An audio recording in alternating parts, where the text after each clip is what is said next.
Wrexham beating Reading 2-0 and obviously finishing off Liverpool beating 2-1 against Southampton. Okay, welcome on into Galacto Match Night. I'm your host, Hannah Cash, everybody. Sat alongside Michael Lahoud, Mike Grella and Nigel Rio-Coca. Let's take a look at all the highlights that we saw today. We're going to be starting off with the Liverpool game when they took on Southampton. Now, everyone was kind of thinking they're going to be winning about 3-4-0 in this game, but it kind of surprised us when they took on Southampton earlier today. We saw an early chance in the first half, 43rd minute actually, so near half-time for Southampton. Well, it only took 43 minutes to get a chance, and this is Adam Armstrong, Premier League experience, and this was what he was critiqued about. Big moments like that, he's got to put it to the back of the net, and Senza with the follow-up should have even done better. But that there should have been 1-0 to Southampton, and we could have seen a complete different game. When you get opportunities like that, you've got to take them. Yeah, and this was the goal the other way. The goalkeeper telegraphs this pass. It's a huge mistake. It's a really bad pass. Federico Chiesa jumps all over it. Isak gets his goal. Again, to give the positives here, it's good work from Chiesa. And then Isak, look at the finish. He's not really working with a big angle there, but he knows with his experience near post there with a little bit of curve, gets the job done. And full credit to Southampton, though. They stayed in the match. Liverpool let them hang around. And when you have sloppy plays like this from Endo, you're going to get absolutely rinsed. I've never seen that in my life, fellas. Crazy. Never seen a moment like that. He jumped under the ball. Yeah, Ben Charles, who came on as a second-half sub, gets his first goal. And then, obviously, there was some changes that made at half-time. Hugo Ekitike, but this is the man for me. Chiesa, what a touch, what a pass. Puts it on the plate for Ekitike, who had a chance before this, a header that he should have done better with. But Chiesa, the Italian international, with 2 assists today, couldn't miss from there, but takes off his shirt and gets sent off with 5 minutes to go in the game. Big, poor mistake from a player there. You should know. Yeah, silly mistake from Hugo Ekitike, who now missed the next game. 1 game ban for him. Looking now at Alexander Isak, he played 45 minutes, had 17 touches. Obviously, that 1 goal just before the first half finished and created 1 chance. Now, he was told at half-time that he wouldn't go to the dressing room and had to do sprint instead of the GPS monitor. Nigel, is this just showing that he isn't fully fit yet? The only thing you need to pay attention to for me, Hannah, is that one there that says goal. He's a striker. Grella will tell you, there's nothing more to a striker than getting that first goal, getting that monkey off the back, the weight, the expectation. He's going to grow with it. And when you look at the finish, it's a fantastic finish. It's a striker's finish. Knows exactly where the goal is. Goalkeeper tries to cheat, but that there is a cheeky near post. This is what an accomplished striker does. Look at the caress of the ball into that near post area. Some players will probably miss from that. That is the biggest moment and most important thing he did in the game today. We said it before we had discussions. He hasn't had a proper pre-season. So for me, it's no surprise he came off at half-time. He's still building fitness. Something that I've had to go through in my career when you didn't have a pre-season and you go into a season, you've got this mentality as a player where you think you're invincible, you can get through it by playing games and getting fit. It doesn't work like that. When you play games and you don't have the foundation, you're more likely to break down. That is why professional players have to have a pre-season. Pre-season is to build that foundation to go the rest of the season. So for me, how they're handling Alexander Isak is credible to Liverpool. They're being smart behind it. There's a lot more science in the game. But probably Grella can add to it more than I can. Being a striker, you've got the selfishness of scoring goals. Scoring goals is the most important thing. And now he got his first Liverpool goal. It will take a weight off him, but he has to still be patient with his build-up. And that's all I pay attention to. He got his goal. Yeah. That's what's important. Continue to build his fitness. Would they buy him for £130 million, you said? I mean, he's a £130 million asset. He's a £130 million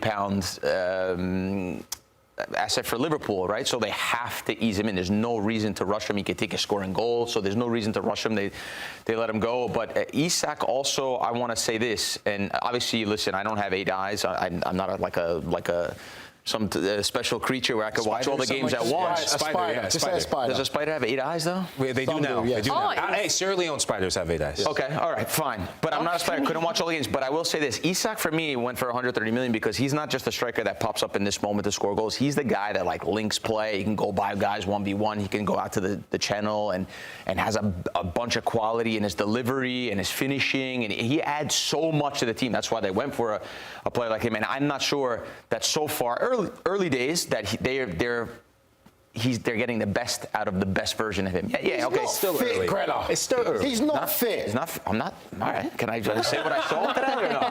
No, go. I'm just saying, like, I know it is sometimes as simple as you're signed to score goals and you score your goals and that's it, you move on. But also there's another element to his game. He's one of the best strikers in the world because he doesn't just stay between the center backs and score goals. He can do everything. A little bit like Harry Kane, a little bit like these strikers that can come in and link, and he's smooth on the dribble and everything else. And I don't know if they're getting the best out of him yet. I'm sure they want to see more and they want to see it fast. But of course it takes time. That's why at halftime he had to run more. It was good to see that he got his goal. Federico Chiesa with 2 assists. So a lot of positives on the day, but still I think there's a big room, a higher ceiling that they haven't reached. I 100% agree with that part that you said about we haven't seen what's to come. We're getting a glimpse of what's to come with him scoring goals. His job, his #1 job for Liverpool, is not the link-up play, in my opinion. You have players, you have the Florian Wirtz, you have Mohamed Salah, who will help with that. His sole job is to come in and score goals, and I applaud Arne Slot because other managers would maybe ease him in and not give him the start. And as we talked about the importance of the Carabao Cup, he took a gamble. He could have gotten injured. He didn't. And you talk, Nige, about managing minutes, the assets. He is a Rolls Royce of a footballer. And I love that they're using halftime to get him minutes. But I want to talk about other players. Hugo Ekitike. What a moment of madness for him. You do your job, getting the goal. But Nige, I mean, you're a captain in the locker room. What's the words you would have had with him after the match, knowing that the Palace match is coming up? You get your goal, and then you want to have your personal moment to shine, take the jersey off, and then show it to the crowd. It's stupid. I'll just say, what were you thinking, lad? That's what you got to say. What were you thinking? I mean, it's a silly second booking. You should be very aware of your first booking. To already be booked in yellow card and then to take your shirt off, knowing the rules of the game, it's a moment of madness. I know sometimes as players we get caught up in the moment, the adrenaline and everything that goes on, but it's a real silly booking. You let your team down with everything that's going on. Obviously we saw Isak coming off. Now you put yourself in. I think Arne Slot's expression at the end of the game tells you a lot right now that he's very upset. Yeah, taking a look now at the yellow cards, we can see when Hugo Ekitike received them. So the first one happened in the 52nd minute. Tell us why he got this, Grella. Why did he get a yellow card here? That's a good question, Hannah. That's why he got the yellow card. There you go. I thought it was for the first grab, but okay. But then he volleyball punts it there, and then the second one he takes his... That's dissent. And then obviously, probably the frustration from missing that first chance, and then this one there, it's just a moment of madness, lapse of concentration. And again, you talk about all the other players should have been, what are you doing? Players should have been running straight to him. As soon as he starts, pull your shirt back down. Moment of madness that...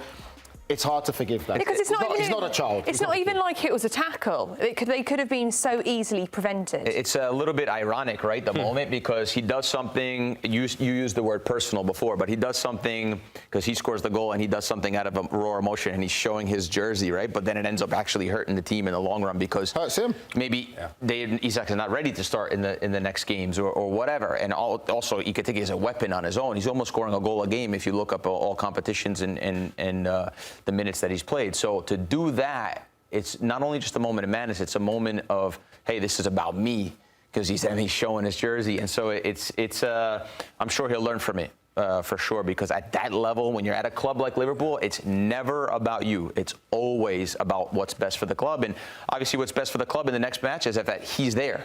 And he won't be. And it's a tough fixture because they're going to play a Crystal Palace side. There's not going to be no rollover. They're going to be very hard to beat. And Ekitike started great at Liverpool so far, scoring goals, doing everything that we probably expect. He's probably exceeded expectations by most people for how he started because Isak was the man. But to do that, like you said, to make it about yourself, pulling your it was just unnecessary. And it'll probably make Arne sort of look at him to say, I don't know, I mean, I can trust you to a certain degree, but he'll have to start to reevaluate how much he can trust you as a player because you've got the experience. There's no need after a silly booking. If you're going to get booked, I always say get booked for a tackle at least. Get booked for something that's worth it. But don't get booked for something like that, for petulance and dissent with a referee. Also, you wonder the ball away. You wonder if there's frustration, right? There absolutely is. Obviously, when I played and they would sign, they'd sign a big player, right, for a lot of money, and obviously you're doing well. You don't want to come. You don't want to come off. You don't want to stop your flow. You're playing. You're scoring goals. You're doing well. And the writing's on the wall, right? They sign Isak because Isak is going to play in that position. Or sooner or later, Isak is going to play in that position. So maybe you've shown a little bit of frustration. I know as a player, you always think you're the best, right? You don't think anyone's better than you, and you work hard to get to that level. And then Isak comes in, and the whole story's about him. And you see a little bit of frustration. It's also possible, but it's not a good look at the end of the day. And the thing I always respected about the managers I played for was their ability to manage a locker room. Liverpool, they're spoiled for riches, as you said, Nige. But now the question I have for Arne Slot is how do you manage this? You have two strikers who are going to get you goals. Both of them want to play, and I love that you mentioned the frustration. I think you're bang on with that. That was a moment of frustration. It's a player who thinks he should be the guy, and up until late on in the transfer window, he was told he's the guy. This has elements of Darwin Núñez a bit. A player who was bought in before to be the main man for Liverpool, feels a bit slighted, and then starts having, the misses aside, starts having moments of madness in his own personal life. But Nah, I disagree with you on that one. I don't think it's the same as Darwin Núñez. I think that when Liverpool got Ekitike, I think that they would have had conversations to let him know that you may not be the only one. Because Liverpool are building for something great, that it's about competition, being competitive, and everyone has to earn the right to play. Everyone's going to have competition for places. Ekitike is also very versatile, where if they need to be, which I think is what probably will happen, is Isak will be the main striker. Ekitike will go on the left-hand side, and maybe Gakpo will be the one that has to sit on the bench or maybe come on. But I think there is a world where they both can play and start. Well, today was just a moment of madness. Is there a world where Federico Chiesa doesn't make a name for himself and get back and get more minutes? Chiesa was fantastic today, but obviously with them keeping him out of the Champions League squad, that tells you enough already with what he is. And he's been fantastic from how he started the season, but I just don't see him being a regular starter of one of the main names in there. He'll be a squad player, which is what they're going to use him to do. And he's done well. Guerrero talks about how he's come back from what he's come back from. But there is going to be a world where we will see Ekitike and Isak together on the same pitch. I think, like Guerrero said, made a great point, making it about yourself. When you take off your shirt and show your name, you're trying to tell the fans, this is me, this is me. And it was just the wrong moment at the wrong time for being too emotional. And you can't make it about you at the clubs like Liverpool. But Nigel, there's always going to be friction, right? Yeah. You were a fantastic ball winner, right? But what about if the manager came in and said, hey, listen, we've got another fantastic ball winner. We're just going to push you out to the you're going to go out to the wing. And you're going to play as a left back. Wouldn't happen. Is that his response tells you everything you need to know, right? It won't happen, right? There's pride, there's courage, there's bravery in that. And that's every human being. That's every player, right? They're not going to say, oh, yeah, Isak's here. Here's the red carpet. There you go. So there are human beings. There are human beings, because there is a point in my career where I was playing centre midfield and then another centre midfielder was brought in. Couldn't do what I do, but then because the manager trusted me, 100% couldn't do what I do. See, but that's what I mean. But I was moved to a different position, and that's when I started to play at right back. Then I played at right midfield. And my thing was, it was a manager had to accommodate and justify bringing someone else in. But it wasn't we were the same player. But you took it personal. I still played and I had to get on with it. You took it personal. But I didn't take it personal. I still enjoyed it and did it. It was the respect to the manager. The disappointing thing with all this is Liverpool get the result, right? Both strikers score. And look at what we're talking about. Instead of and also we're not making we're not making stuff up. But look at what we're talking about instead of what we should be talking about. Chiesa, man of the match in my opinion, 2 assists, right? The disrespect and not feeling slighted, not making the Champions League squad. We should be talking about this. Leone, who I thought was good, hopefully he's not injured for a long time. We don't know what happens. Those 2 players are the best 2 players on the pitch for Liverpool. The 2 Italians? The 2 Italians. And yet, because Hugo Ekitike has this moment where he's like, I can't even take my jacket off because I'll rip it, has this moment where he's like, I'm the main man. Now we're talking about this. That discipline issue has to be sorted by Arne Slot. This is a small crack in the pavement. Let's take it back. What's been a good start to the season. Let's take it back a step, right? Because I was one of the people who was very critical when we started this show, saying about Southampton, they're not taking it seriously, they're treating it like a day out in Anfield. We got to give them credit. They made 8 changes today, and they took Liverpool a long way. Liverpool were not fantastic. They got the job done. Let's just give it to that. Yes, Chiesa, 2 assists, good game. But Liverpool are not fantastic. The same thing we've seen of them at the start of the season, chemistry issues and how they're really gelling together, that was still evident today.